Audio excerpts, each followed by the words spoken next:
দ্বারা দীঘায় আগত সমস্ত পর্যটকদের আমাদের দীঘা উপকূলবর্তী এলাকায়।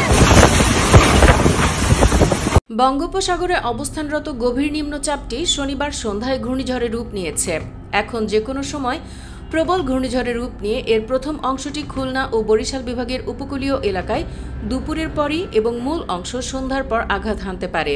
এ সময় ঝড়ের প্রভাবে উপকূলীয় 15 জেলা স্বাভাবিকের চেয়ে 3 থেকে 5 ফুট উঁচু জলোচ্ছ্বাসে প্লাবিত হতে পারে। ভারী থেকে অতি ভারী বৃষ্টি হতে পারে দেশ জুড়ে। এখানেই শেষ নয়, ভারী বৃষ্টিপাতের কারণে রয়েছে পাহাড় ধসের আশঙ্কাও। ঝুঁকি বিবেচনায় পায়রা ও মোংলা সমুদ্র বন্দরকে 7 নম্বর এবং চট্টগ্রাম সমুদ্র বন্দর ও কক্সবাজারকে 6 নম্বর বিপদ সংকেত দেখাতে বলেছে আবহাওয়া অধিদপ্তর। উত্তর বঙ্গোপসাগর ও গভীর সাগরে অবস্থানরত সব মাছ ধরার নৌকা ও ট্রলারকে পরবর্তী নির্দেশ না দেওয়া পর্যন্ত নিরাপদ আশ্রয়ে থাকতে বলা হয়েছে। অর্থাৎ ঘূর্ণিঝড়টা আর স্বাভাবিক নেই, অস্বাভাবিকভাবেই এগিয়ে আসছে।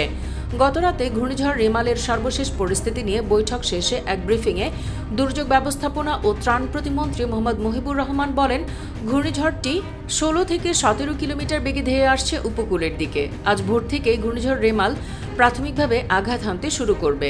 ঘূর্ণিঝড়টি অতিক্রমের সময় বাতাসের গতিবেগ 110 থেকে 130 কিলোমিটার পর্যন্ত হতে পারে। এর সময় 3 থেকে 10 ফুট জলোচ্ছ্বাসে প্লাবিত হতে পারে উপকূল। আজ সকালে 10 নম্বর মহাবিপদ সংকেত জারি করা হতে পারে। প্রচুর বৃষ্টিপাত হবে, এজন্য পাহাড়ি অঞ্চলে ভূমিধস হওয়ারও আশঙ্কা রয়েছে। এর আগে গতকাল বিকেলে ঝুঁকিপূর্ণ বিবেচনায় দেশের 6 জেলায় ঘূর্ণিঝড় মোকাবেলায় জেলা ও উপজেলা প্রশাসনকে বিশেষভাবে প্রস্তুত থাকার নির্দেশ দিয়েছেন দুর্যোগ ব্যবস্থাপনা ও ত্রাণ প্রতিমন্ত্রী মোহাম্মদ মহিবুর রহমান। জেলাগুলো হলো সাতক্ষীরা, বাগেরহাট, খুলনা, বরগুনা, পটুয়াখালী ও ভোলা। তিনি জানান, ঘূর্ণিঝড় মোকাবেলায় মন্ত্রণালয়ের সব প্রস্তুতি রয়েছে। 80,000 স্বেচ্ছাসেবক ও উপকূলে 4,000 আশ্রয় কেন্দ্র প্রস্তুত রয়েছে। তারপরই আবহাওয়া অধিদপ্তরের আবহাওয়াবিদ মোহাম্মদ বজলুর রশিদ গত রাত 1টায় বলেন, উপকূলীয় জেলাগুলোতে ঘূর্ণিঝড়ের প্রভাব রবিবার সকাল থেকেই শুরু হবে। ঘূর্ণিঝড়টির অগ্রভাগ দুপুরের পর থেকে শুরু করে লম্বা সময় ধরে রাত পর্যন্ত স্থলভাগ অতিক্রম করতে পারে।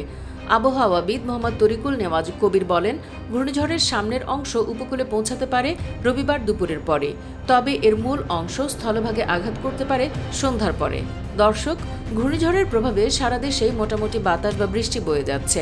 আপনার এলাকার কি অবস্থা? কমেন্টে জানিয়ে দিন আপনার জেলার নাম ও সেখানকার সবশেষ আপডেট। সেই সাথে ভিডিওটি লাইক, শেয়ার করুন আর ঘূর্ণিঝড় রেমালের সবশেষ আপডেট জানতে চ্যানেলটি সাবস্ক্রাইব করে রাখুন। ধন্যবাদ সবাইকে।